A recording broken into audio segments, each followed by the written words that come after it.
নমস্কার। আজকে আমাদের মডিউলের আলোচ্য বিষয় প্রত্নবাংলার রূপতাত্ত্বিক বৈশিষ্ট্য। আমরা জানি যে পৃথিবীর ভাষা বংশ থেকে ভারতীয় আর্য ভাষার সূত্রে বাংলা ভাষার উদ্ভব ঘটেছে।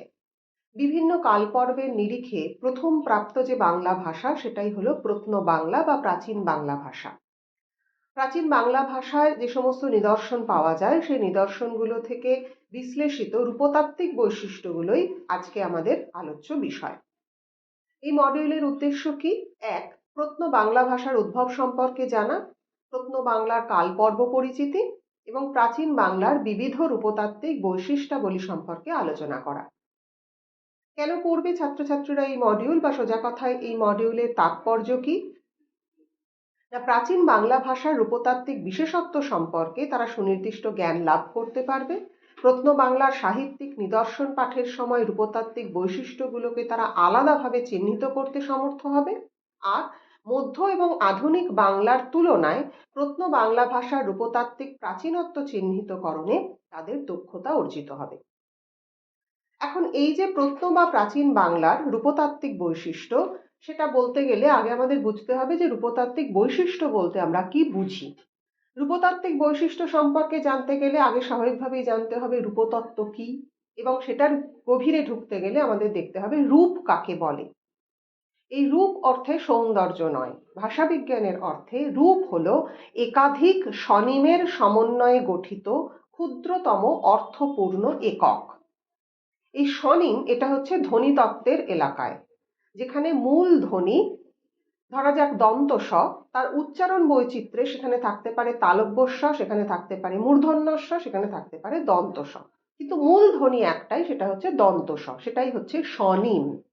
এই একাধিক স্বনিমের সমন্বয়ে গড়ে ওঠে রূপ, যেটা কিনা একই সঙ্গে ক্ষুদ্রতম অর্থপূর্ণ একক, অর্থাৎ একই সঙ্গে ক্ষুদ্রতম, অর্থাৎ সেটাকে আর ভাঙা যাবে না বা বিশ্লেষণ করা যাবে না, এবং একই সঙ্গে সেটা কিন্তু হতে হবে অর্থপূর্ণ, অর্থহীন হলে হবে না।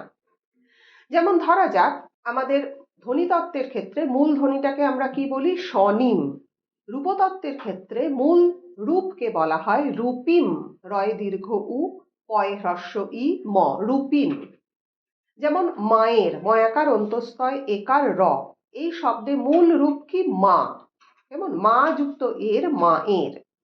অর্থাৎ রূপতত্ত্ব হচ্ছে মূলত রূপ নিয়ে আলোচনা করে। মূল রূপ থেকে কিভাবে শব্দ গঠিত হয়, কিভাবে বিভক্তি যোগ হয়, কখনো কোথাও অনুসর্গ যোগ হয়, এই পুরো আলোচনাটার বিষয়ই সেখানে থাকে রূপতত্ত্বে। অর্থাৎ আমরা এই মডিউলে এই রূপতাত্ত্বিক বৈশিষ্ট্যগুলো নিয়ে আলোচনা করব। এখন এই রূপতত্ত্বে কি কি থাকতে পারে? রূপতত্ত্বে থাকতে পারে কারক, রূপতত্ত্বে থাকতে পারে বিভক্তি। কারকের ক্ষেত্রে আমাদের জানতে হবে যে কারক কাকে বলে। কাকে বলে কারক? না, বাক্যে ক্রিয়ার সঙ্গে বাক্য অন্তর্গত বিশেষ্য বা সর্বনাম পদের যে সম্পর্ক, তাকেই বলা হয় কারক। আমরা জানি কারক 6 প্রকার: কর্তৃকারক, কর্মকারক, করণ কারক, সম্প্রদান কারক, অপাদান কারক এবং অধিকরণ কারক। কর্তৃকারক কি? যে হচ্ছে বাক্যের কর্তা, মানে কাজ করে। কর্ম হচ্ছে বাক্যের কর্ম। কর্ম 2 প্রকার হয়, একটা হচ্ছে গৌণ, একটা হচ্ছে মুখ্য। করণ হচ্ছে কর্তা যার দ্বারা সেই ক্রিয়া সম্পন্ন করে। এবার যদি নির্ণয় করতে হয় তাহলে সোজা ভাষায় কর্তৃকারক কিভাবে পাওয়া যায়? না, ক্রিয়াকে যদি কে দিয়ে প্রশ্ন করি। কর্মকারক ক্রিয়াকে কি বা কাকে দিয়ে প্রশ্ন করতে হয়। করণকারক কার দ্বারা বা কাকে দিয়ে। অপাদান হচ্ছে কি থেকে বা কোথা হইতে। অধিকরণ কারক কোথায় বা কখন। আর সম্প্রদান কি?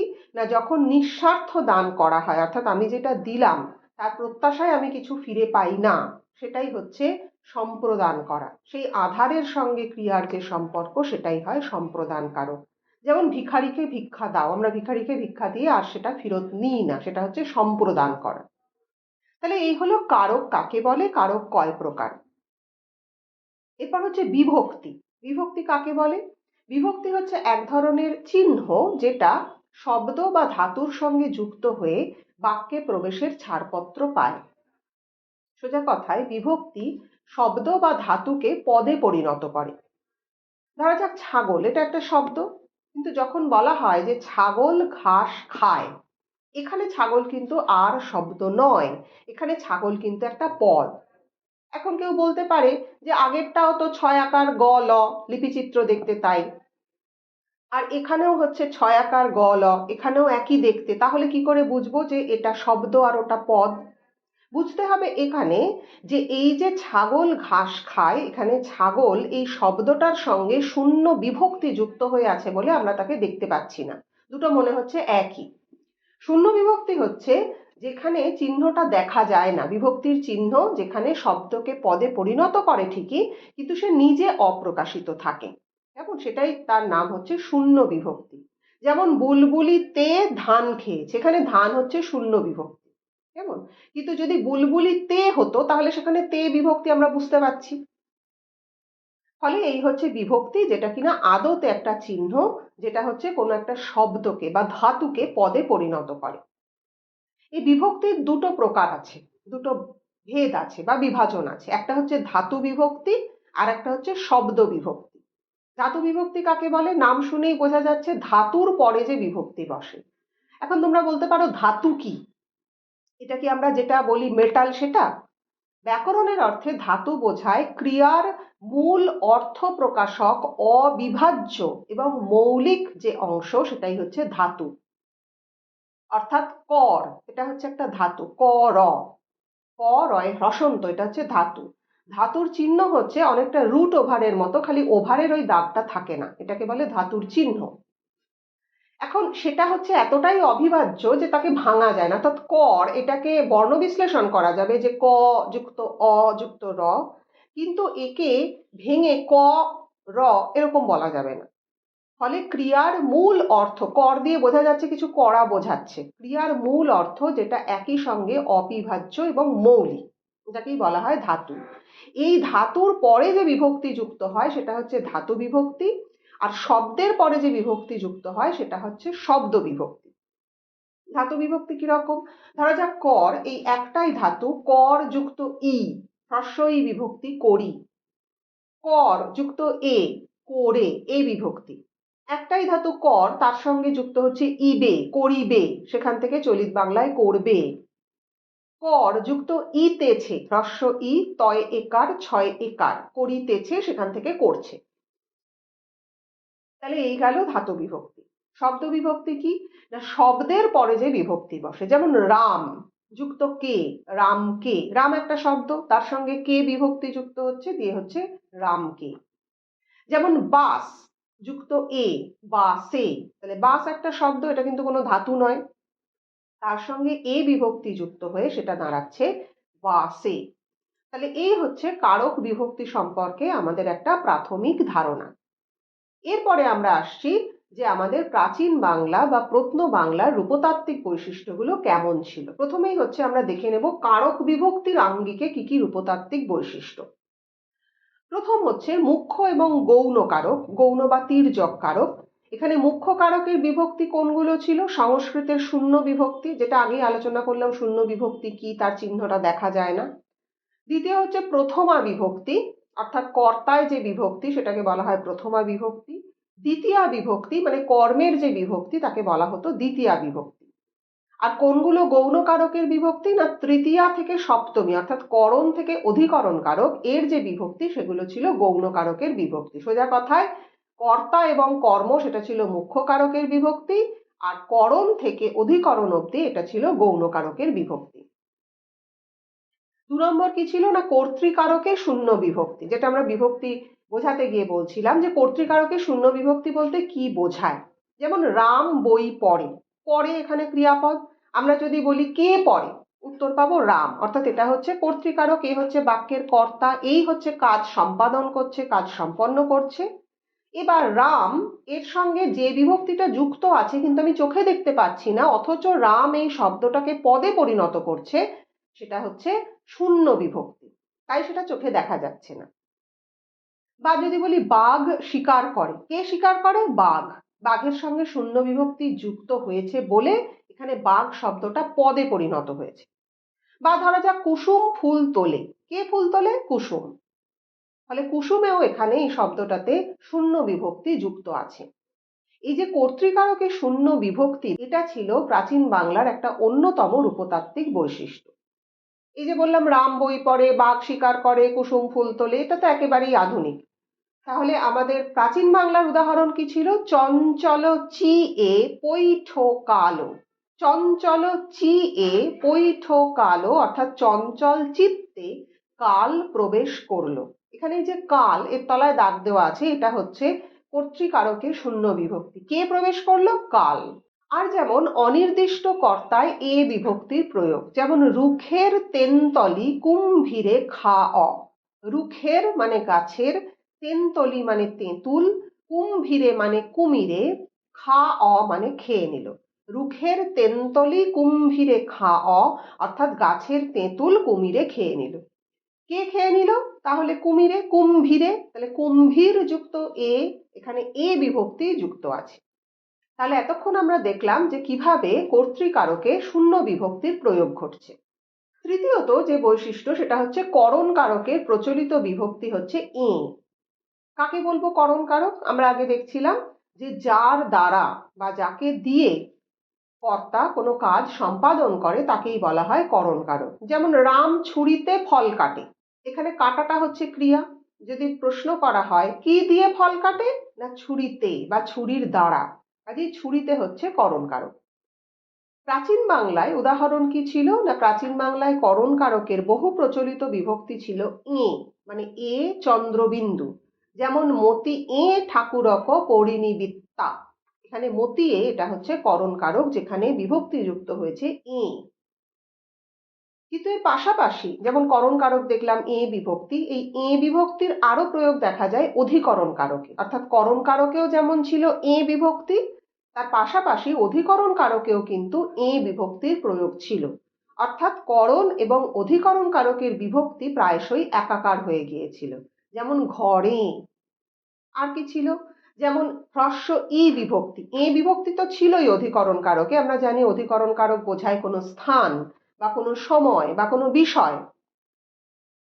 এই এ বিভক্তির পাশাপাশি অধিকরণ কারকে আরো বেশ কিছু বিভক্তি ছিল, একমাত্র যে এ বিভক্তি ছিল তা কিন্তু নয়। আর কি কি ছিল? যেমন হ্রস্ব ই বিভক্তি, নি অরি বহি মা যা হুরে লাঙ্ক। বা এ বিভক্তি, চঞ্চল চি এ পৈঠ কালো। যেমন তে বিভক্তি, সুখ দুঃখে তে নিচিত মরি আই, এখানে তে বিভক্তি যুক্ত হয়েছে। আর ত বিভক্তি, হাঁড়িত ভাত নাহি নীতি আবেশী, এখানে ত বিভক্তি। অর্থাৎ অধিকরণ কারকে করণ কারকের মতো এ বিভক্তি তো ছিলই, তার পাশাপাশি ছিল হ্রস্ব ই, এ, তে এবং ত। অধিকরণ কারকে এ বিভক্তিরও বহুল প্রয়োগ দেখা যায়। যেমন আমরা এখানে দেখছিলাম চঞ্চল চি এ পৈঠ কালো, এর পাশাপাশি এই যে এ বিভক্তি, সেটা কিন্তু অন্যান্য কারকের অর্থ বোঝানোর জন্যও ব্যবহৃত হতো। যেমন কর্তৃকারকের অর্থে কানেটো চড়ে নিল কা গই মা গয়, এখানে অর্থাৎ কর্ণালঙ্কার চোর নিয়ে পালিয়ে গেছে, এই হচ্ছে সোজা কথা।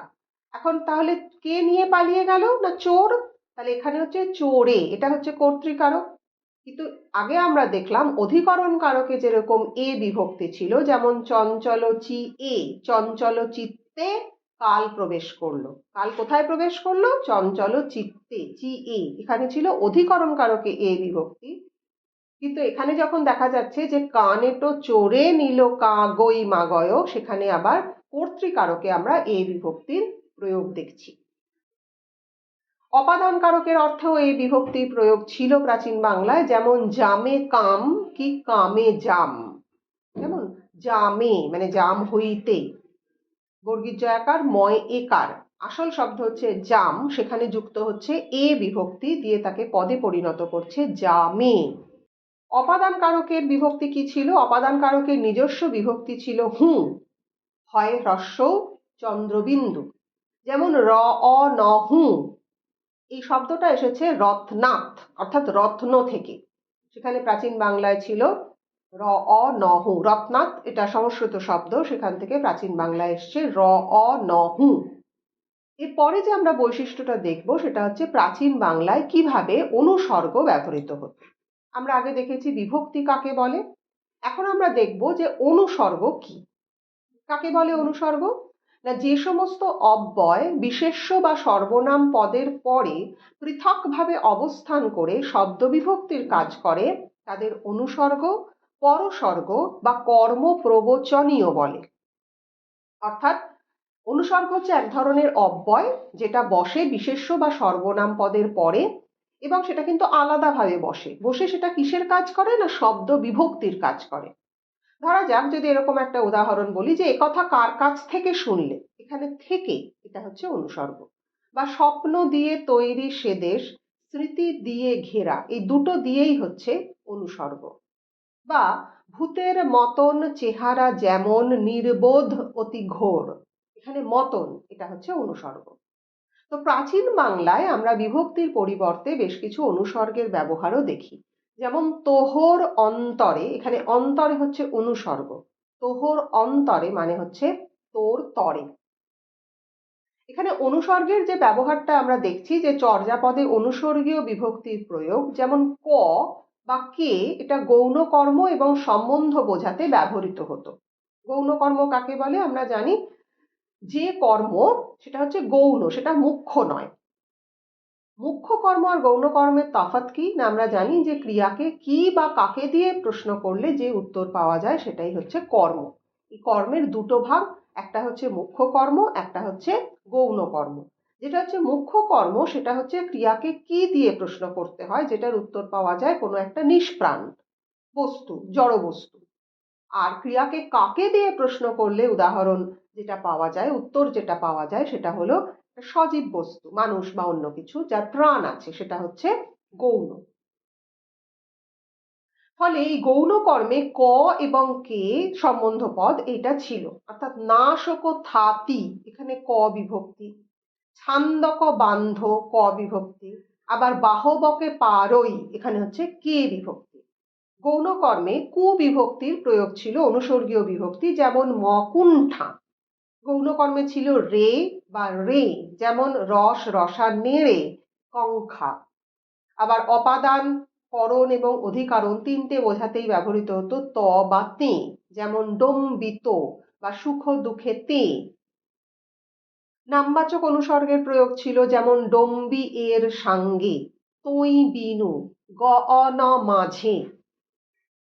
এর পাশাপাশি ছিল কিছু অসমাপিকা অনুসর্গ। অসমাপিকা অনুসর্গ ব্যাপারটা কি?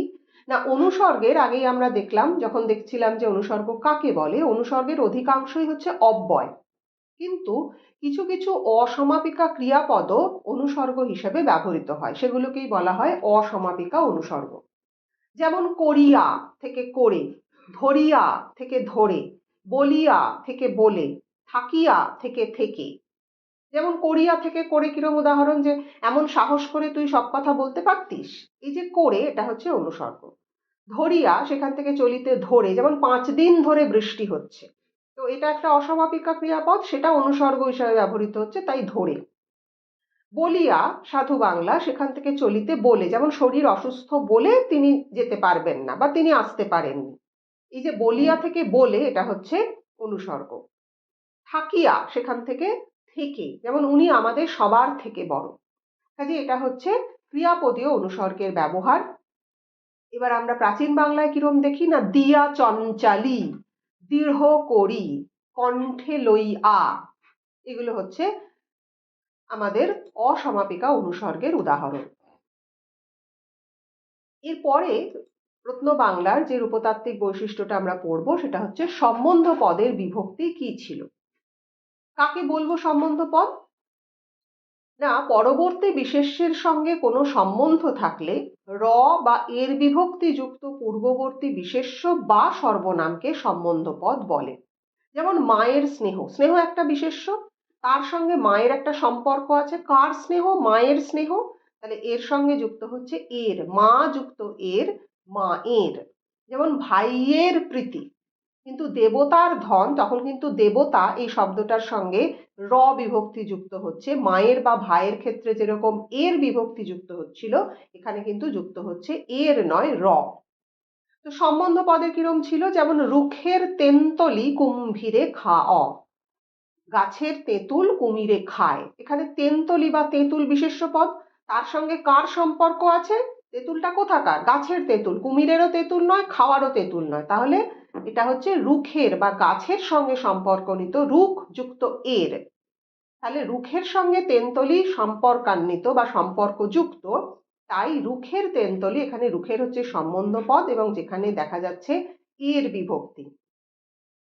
আরো অন্যান্য বিভক্তিও আমরা দেখছি, যেমন র বিভক্তি, মোহর বিগয়া কহন ন যাই, আমাদের মিলন সুখের কথা বলা যায় না। কাদের মিলন সুখ, অর্থাৎ মিলন সুখের সঙ্গে কার, কোন পদের এই বাক্যে সম্পর্ক সব থেকে বেশি? না আমাদের। ফলে মোহর, এখানে র এই বিভক্তি যুক্ত হচ্ছে সম্বন্ধ পদে। রুখের তেন্তলি কুম্ভীরে খা অ, এটা আমরা দেখলামই যে এর বিভক্তি, রুখ যুক্ত এর। সম্বন্ধ পদে আমরা ক বিভক্তিরও প্রয়োগ পাই, যেমন এড়ি এউ ছান্দক বান্ধ করণক পাটের আস। এখানে ছান্দক, এখানে ক বিভক্তি, এর অর্থ হচ্ছে ছন্দের বন্ধ এবং ইন্দ্রিয় পটুতার আশা ত্যাগ করো। কেমন? ক বিভক্তি। এরপরে আমরা দেখব সর্বনাম। কাকে বলে সর্বনাম, সেটা আগে প্রথমে দেখে নিই। বিশেষ্য পদের পুনরাবৃত্তি না করে যে পদ ব্যবহৃত হয় আমরা তাকেই বলি সর্বনাম, বিশেষ্যের পরিবর্তে বসে। যেমন আমি, তুমি। তো এখানে কিরকম ছিল? আমহে, আমি, তুমহে মানে তুমি। এবার এর নানান রকম বানান ছিল। আ হয়ময় একার আমহে, কখনো লেখা হতো আ ময় ভয় একার, কখনো লেখা হতো অমহে অ হয়ময় একার, কখনো লেখা হতো অম্ভে অময় ভয় একার। তেমনি তুমহেরও এরকম নানান রকম বানান লেখা হতো। সংস্কৃত করণকারকের বহু বচনের পদ অস্মাভি, এখান থেকে এসেছে প্রাকৃত অমহাহি এবং সেখান থেকে অপভ্রংশ অমহি। এই যে অস্মাভি, এখান থেকে এসছে অমহে, অময় হসন্ত হয় একার। এটার বিভিন্ন বানান প্রচলিত ছিল, আমহে, আম্ভে, অমহে, অম্ভে। এই প্রাচীন বাংলাতেই কর্তৃকারকের এক বচনের রূপ হিসাবে ব্যবহৃত হতে থাকে। আবার একইভাবে সংস্কৃত করণকারকের বহু বচনের পদ তুস্মাভি, যেখান থেকে এসেছে প্রাকৃত তুম হাহি, সেখান থেকে অপভ্রংশ তুম হহি। এই যে তুস্মাভি, এখান থেকে এসছে তুমহে, এটা প্রাচীন বাংলাতেই কর্তৃকারকের এক বচনের রূপ হিসাবে ব্যবহৃত হতে আমরা দেখেছি। এরপরে আমরা এতক্ষণ দেখলাম কি না, প্রথমে কারক বিভক্তি, তারপরে দেখলাম সর্বনাম। এবার আমরা দেখব ক্রিয়ার রূপের আঙ্গিকে কি কি রূপতাত্ত্বিক বৈশিষ্ট্য আসছে। প্রথম আমরা দেখছি বর্তমান কালের বিভক্তি। কালের আমরা তিনটে পুরুষ জানি, একটা উত্তম পুরুষ, একটা মধ্যম পুরুষ, একটা প্রথম পুরুষ। এই পুরুষ অনুযায়ী বিভক্তিগুলো আলাদা হয়ে গেছে। যেমন বর্তমান কালে উত্তম পুরুষে কিরকম বিভক্তি ছিল? মি বা হু। যেমন হাল ও ডম্বি তো পুছমি সদ্ভাবে, পুছমি, মি বিভক্তি।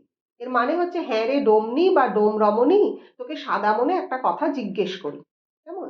পুছমি, জিজ্ঞাসা করি, এখানে মি বিভক্তি। মধ্যম পুরুষে কি ছিল? দন্ত স, এই বিভক্তি। যেমন আইসোসি জাসি ডম্বি কাহারি নাবে, অর্থাৎ তুই কার নৌকোয় যাওয়া আসা করিস রে। এই যে আইসোসি, এখানে ছিল স বিভক্তি। এরপরে প্রথম পুরুষে ছিল হ্রস্ব ই বিভক্তি। লুই ভনয় গুরু পুচ্ছিয় জানো, অর্থাৎ লুই বলে, লুই পাদ বলছেন যে গুরুকে জিজ্ঞেস করে জানো। যেমন লুই ভনয়ই, এখানে হ্রস্ব ই বিভক্তি। এরপরে আমরা যে ক্রিয়ার রূপ দেখছি, এতক্ষণ দেখলাম বর্তমান কাল, এরপর দেখবো অতীত কালের ক্রিয়া। অতীতকালে দুভাবে ক্রিয়া গঠিত হতো, একটা হচ্ছে নিষ্ঠান্ত পদ যোগে, আরেকটা হচ্ছে ধাতুর সঙ্গে ল বা ইলো প্রত্যয় যোগে। আগে আমরা দেখে নেব যে নিষ্ঠান্ত পদ কাকে বলে। নিষ্ঠান্ত পদ, এটাকে বোঝাতে গেলে সহজে যেটা বলা যেতে পারে সেটা হচ্ছে past participle form of a verb, অর্থাৎ কোনো একটা ক্রিয়ার পাস্ট পার্টিসিপল। কেমন? আমরা কি জানি? প্রেজেন্ট, পাস্ট, পাস্ট পার্টিসিপল, অর্থাৎ যদি হয় গো, এটা যদি প্রেজেন্ট টেন্সের বা বর্তমান কালের ক্রিয়া হয় তাহলে পাস্ট বা অতীতে হচ্ছে ওয়েন্ট এবং পাস্ট পার্টিসিপল সেটাতে হচ্ছে গন। অর্থাৎ গো মানে হচ্ছে যাওয়া, ওয়েন্ট হচ্ছে গেল, আর গন GONE গন এটা হচ্ছে গত। ঠিক তেমনি এন্টার মানে প্রবেশ করা বা ঢোকা, সেখান থেকে পাস্ট এন্টার্ড, অতীতকাল এন্টার্ড প্রবেশ করলো, আর সেখান থেকে হচ্ছে পাস্ট পার্টিসিপল এন্টার্ড একই রূপ অপরিবর্তিত, এর মানে হচ্ছে প্রবিষ্ট। অর্থাৎ নিষ্ঠান্ত পদ হচ্ছে কোনো একটি ক্রিয়াপদের পাস্ট পার্টিসিপল যে ফর্মটা সেটি। এখানে একই সঙ্গে আমরা দেখে নিই প্রত্যয় কাকে বলে। প্রত্যয় হচ্ছে ধাতু প্রকৃতি বা শব্দ প্রকৃতির পরে যে বর্ণ বা বর্ণ সমষ্টি যোগ করে নতুন শব্দ তৈরি করা হয় তাকেই বলা হয় প্রত্যয়। এই প্রত্যয়ের কিন্তু দুটো ভাগ, একটা হচ্ছে কৃৎ প্রত্যয়, একটা হচ্ছে তদ্ধিত প্রত্যয়। কৃৎ প্রত্যয় সেটা হচ্ছে ধাতুর পরে বসে, সেটা হচ্ছে ধাতু প্রত্যয়। আর তদ্ধিত প্রত্যয় সেটা হচ্ছে শব্দের পরে বসে, তাই একে বলে শব্দ প্রত্যয়। ধাতু বা কৃৎ প্রত্যয় সেটা কোনটা না, সেটা হচ্ছে যেমন ধরা যাক গম যুক্ত কয়তয় গত, গম হচ্ছে ধাতু, তার সঙ্গে ত বা কয়তয় এই প্রত্যয় যুক্ত হয়ে শব্দ দাঁড়ালো গত। তদ্ধিত বা শব্দ প্রত্যয় কি, শব্দের পরে বসে, যেমন ধরা যাক গঙ্গা, এটা একটা শব্দ, তার সঙ্গে প্রত্যয় যুক্ত হচ্ছে স্নেয়, দিয়ে শব্দটা তৈরি হচ্ছে গাঙ্গেয়। তাহলে এই হচ্ছে প্রত্যয়। এবার আমরা দেখে নিই যে নিষ্ঠান্ত পদের যোগে কিভাবে অতীতকালে ক্রিয়া গঠিত হতো। যেমন গম যুক্ত কয়তয় গত, সেখান থেকে এলো গ অ, সেখান থেকে হলো গ উ, গ হ্রস্ব উ। যেমন সমাহারা গৌ নিবানে, অর্থাৎ শশধর নির্বাণে গত হলো। এই যে গত, এইটা হচ্ছে পাস্ট পার্টিসিপল বা নিষ্ঠান্ত পদ। বা প্রবিষ্ট, এটা আসলে প্রপূর্বক বিষ, বিষ হচ্ছে ধাতু, ধাতুর চিহ্ন হচ্ছে রুট ওভারের মতোই, খালি ওভারটা নেই। প্রপূর্বক বিষ যুক্ত কয়তয় প্রবিষ্ট, সেখান থেকে এসছে পাইঠ, সেখান থেকে হলো পৈঠ বা পৈঠ। যেমন চঞ্চল চি এ পৈঠ কাল, চঞ্চল চিত্তে কাল প্রবেশ করলো। এই যে প্রবিষ্ট এন্টার্ড, এইটা হলো নিষ্ঠান্ত পদ। তাহলে আমরা দেখলাম যে প্রত্ন বাংলায় কিভাবে নিষ্ঠান্ত পদের যোগে অতীত কালের ক্রিয়া গঠিত হতো। এর পাশাপাশি কি ছিল, ধাতুর সঙ্গে ল বা ইলো প্রত্যয় যোগ করে, যেমন দেখ এটা একটা ধাতু, তার সঙ্গে ইলো প্রত্যয় যোগ করে দেখিল। যেমন প্রাচীন বাংলায় ছিল মই দেখিল মানে আমি দেখিলাম, আমি দেখলাম চলিত বাংলায়। আবার যেমন ছিল গম, এটা একটা ধাতু, গম মানে যাওয়া বোঝায়, যুক্ত ল মানে গেল, শ্বশুরা নিদ গেল মানে শ্বশুর ঘুমিয়ে পড়লো। তাহলে এটা হলো ধাতুর সঙ্গে ল বা ইলো প্রত্যয় যোগ করেও কিন্তু অতীতকালের ক্রিয়ারূপ গঠিত হতো। এই যে ল বা ইলোযুক্ত ক্রিয়ারূপগুলো, সেগুলো প্রথমে কর্মবাচ্যে এবং ভাববাচ্যে বিধেয় বিশেষণ রূপে ব্যবহৃত হতো বলেই এগুলোর পুংলিঙ্গ এবং স্ত্রীলিঙ্গ রূপ পৃথক। যেমন পুংলিঙ্গে হচ্ছে শ্বশুরা নিদ গেল, স্ত্রীলিঙ্গে হচ্ছে সবরে নিচেতন ভৈলি, দীর্ঘ ই যুক্ত হচ্ছে স্ত্রীলিঙ্গ বোঝানোর জন্য। তাহলে আমরা এতক্ষণ দেখলাম ক্রিয়ার রূপের ক্ষেত্রে প্রথমে বর্তমান কালে কিভাবে ক্রিয়ারূপ গঠিত হতো, আর দ্বিতীয় দেখলাম অতীতকালে কিভাবে ক্রিয়ারূপ গঠিত হতো। এখন আমরা দেখব ভবিষ্যৎকালে, সেখানে হতো ইবো, এই যোগে ক্রিয়ারূপ গঠিত হতো। যেমন মই ভাইব মানে আমি ভাববো। অসমাপিকা ক্রিয়ার রূপ কিরকম ছিল বা কিভাবে গঠিত হতো, তিন ভাবে গঠিত হতো। প্রথম ধাপ হচ্ছে ধাতু, তার সঙ্গে নিষ্ঠান্ত প্রত্যয় এবং তার সঙ্গে এ বিভক্তি। বাঁদিকে সূত্রগুলো আছে, ডান দিকে হচ্ছে তার উদাহরণ সহ বিশ্লেষণ। যেমন ধাতু চর, এটা একটা ধাতু, তার সঙ্গে নিষ্ঠান্ত প্রত্যয় ইলো দিয়ে শব্দটা দাঁড়ালো চড়িল, এর সঙ্গে এ বিভক্তি চড়িলে। এবারের উদাহরণ চর্যাও গানে কি আছে, সাঙ্কমত চড়িলে দাহিন বামে মা হহি মানে সাঁকোতে চড়লে ডাইনে বামে ঘুরো না। তাহলে ধাতুর সঙ্গে নিষ্ঠান্ত প্রত্যয় এবং তার সঙ্গে এ বিভক্তি যোগ করে এক ধরনের অসমাপিকা ক্রিয়ার রূপ গঠিত হতো। চড়িলে চড়লে এটা অসমাপিকা ক্রিয়া। দু নম্বর হতো যে অন্ত সহ একটা পদ গঠিত হতো এবং তার সঙ্গে এ বিভক্তি যুক্ত হতো। যেমন বুড় ধাতু, তার সঙ্গে অন্ত যোগ করে হলো বুড়ন্ত, এর সঙ্গে এ বিভক্তি যুক্ত করে দাঁড়ালো বুড়ন্তে। উদাহরণ কি? চর্যাগানে মই এথু বুড়ন্তে কিমপি ন দিঠা, অর্থাৎ আমি এখন বুড়িয়ে যাওয়াতে কিছু দেখতে পাই না। তৃতীয় যেভাবে গঠিত হতো সেটা হচ্ছে ই, ই অ বা ই আ, এই তিনটে প্রত্যয় যোগে। যেমন দৃঢ় করিয় মহাসুহ পরিমাণ লুই ভনয় গুরু পুচ্ছিয় জান, অর্থাৎ দৃঢ় করে মহাসুখ পরিমাণ করো, লুই বলে, লুই পাদ বলেন, গুরুকে জিজ্ঞাসা করে জানো।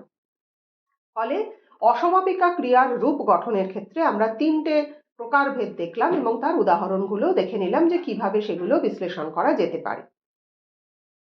এর পরের যে বৈশিষ্ট্য ক্রিয়াপদের ক্ষেত্রে সেটা হচ্ছে যৌগিক ক্রিয়া বা হচ্ছে কম্পাউন্ড ভার্ব। এটা কিন্তু যৌগিক কাল বা ইংরেজিতে যেটা আমরা বলি কম্পাউন্ড টেন্স সেটা কিন্তু নয়, সেই কারণে লিখে কেটে দেওয়া আছে। এটা হচ্ছে যৌগিক ক্রিয়া বা কম্পাউন্ড ভার্ব।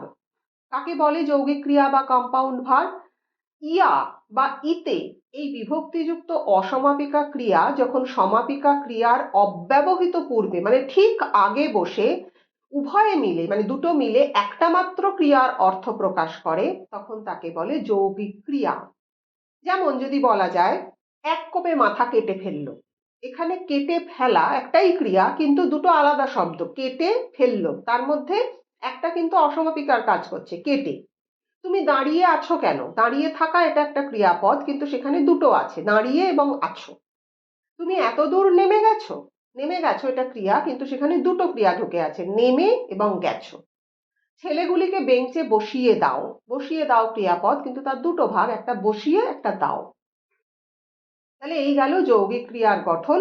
এবার প্রাচীন বাংলায় কি উদাহরণ ছিল? যেমন উঠি গেল, টুটি গেলি, গুনিয়া লেহু, এগুলো ছিল যৌগিক ক্রিয়ার উদাহরণ।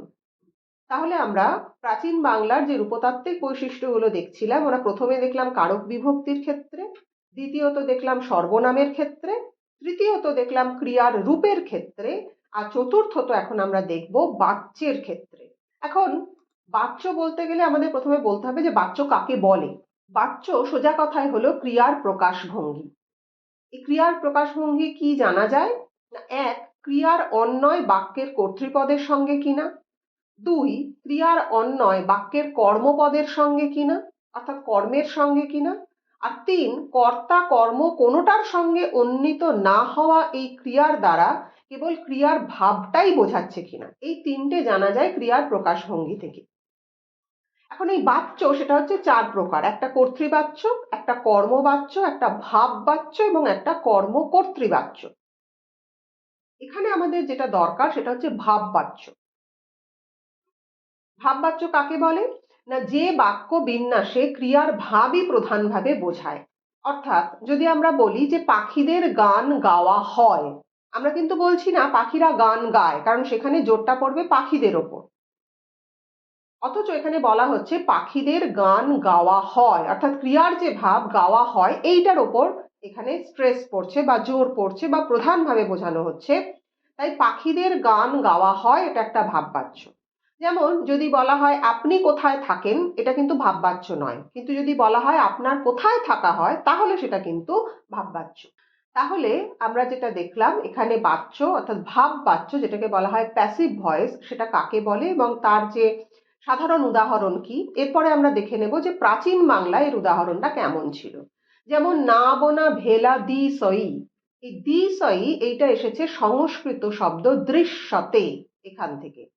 আবার যেমন দুহি এ, এইটা এসেছে সংস্কৃত দুচ্ছতে। কেমন? আর ভাববাচক বিশেষ্যের সঙ্গে সংস্কৃত যা ধাতুজাত পদ যোগ করে যৌগিক কর্মবাচ্য গঠন প্রত্ন বাংলাতেই আমরা প্রথম দেখি। যেমন কহন ন যাই, এটা আসলে মানে হচ্ছে ন কথ্যতে, অর্থাৎ বলা যায় না, কহন না যায়, কওয়া যায় না, বলা যায় না। তাহলে আজকের এই মডিউলটির যদি একটি সারসংক্ষেপ আমরা করতে চাই তাহলে কি দাঁড়াবে না? আমরা এখানে দেখলাম মডিউলটির শিরোনাম হচ্ছে প্রত্ন বাংলার অর্থাৎ প্রাচীন বাংলার রূপতাত্ত্বিক বৈশিষ্ট্য। আমরা চারটি আঙ্গিক থেকে এই রূপকে দেখতে চাইলাম। প্রথমত হচ্ছে কারক বিভক্তি, সেখানে আমরা দেখলাম কারক কাকে বলে, বিভক্তি কাকে বলে, অনুসর্গ কাকে বলে, বিভিন্ন কারকের কি সংজ্ঞা, কি বিভক্তি যুক্ত হয়ে তাকে পদে পরিণত করছে। দ্বিতীয়ত আমরা দেখলাম সর্বনাম, সেখানে কর্তৃকারকের এক বচনে কিভাবে পদ গঠিত হতো সেটা দেখলাম। 3 নম্বরে আমরা দেখলাম ক্রিয়া এবং সেখানে বর্তমান কাল, অতীত কাল, ভবিষ্যৎকালের পাশাপাশি আমরা দেখলাম কিভাবে অসমাপিকা ক্রিয়ারূপ গঠিত হতো এবং যৌগিক ক্রিয়া কি এবং তার নিদর্শন। আর শেষ আমরা দেখলাম বাচ্য, বাচ্য কাকে বলে, বাচ্য কয় প্রকার এবং প্রাচীন বাংলায় কিভাবে ভাব বাচ্যের প্রয়োগ হতো। এই মডিউল থেকে সম্ভাব্য প্রশ্ন কি হতে পারে? যেমন 1 নম্বর, প্রত্ন বাংলার একটি রূপতাত্ত্বিক উদাহরণ দেখাও যেখানে কর্তৃকারকে শূন্য বিভক্তি প্রযুক্ত হয়েছে। এবার সেখানে তোমরা যে কোনো উদাহরণ দেখাতে পারো, যেমন চঞ্চল চি এ পৈঠ কালো, এখানে বলতে হবে যে কাল কেন এখানে শূন্য বিভক্তি। করণ কারকের বহু প্রচলিত বিভক্তি কোনটি ছিল? অন্য কোনো কারকে কি সেই বিভক্তির নিদর্শন মেলে? কর্তৃকারকের বহু প্রচলিত বিভক্তি ছিল, আমরা দেখলাম এ, এবং এটা করণ কারকের পাশাপাশি অধিকরণ কারকেও এর নিদর্শন পাওয়া যায়। তৃতীয়ত প্রশ্ন আসতে পারে যে প্রত্ন বাংলায় রত্ন থেকে আগত কোন শব্দের প্রয়োগ লক্ষ্য করা যায়? রত্ন থেকে র অ ন হু। অনুসর্গ কাকে বলে? প্রত্ন বাংলায় একটি নামবাচক অনুসর্গের উদাহরণ দাও। আমরা আলোচনা করেছি অনুসর্গের সংজ্ঞা এবং নামবাচক অনুসর্গ যেমন তৈ, বিনু। প্রত্ন বাংলায় সর্বনামের প্রয়োগ সম্পর্কে আলোচনা করো। সর্বনামের প্রয়োগ যেমন আমহে, তুমহে, এবার তার বানানভেদ কি ছিল সেটাও লিখতে হবে। এর পাশাপাশি বলতে পারে যে নিষ্ঠান্ত পদ যোগে প্রত্ন বাংলায় কিভাবে অতীতকালের রূপ গঠিত হতো বুঝিয়ে দাও। যেমন গম, এটা ধাতু, তার সঙ্গে ত বা কয়তয় যুক্ত হয়ে হলো গত, সেখান থেকে গ অ, সেখান থেকে গ উ। চর্যাগানে এর নিদর্শন আছে, সেটা আমরা আলোচনা করেছি।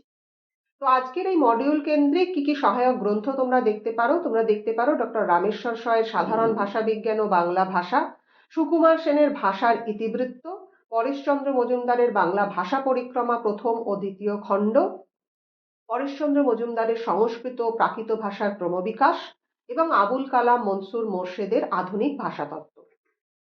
তাহলে আজকের ক্লাস এখানেই শেষ করছি। ধন্যবাদ।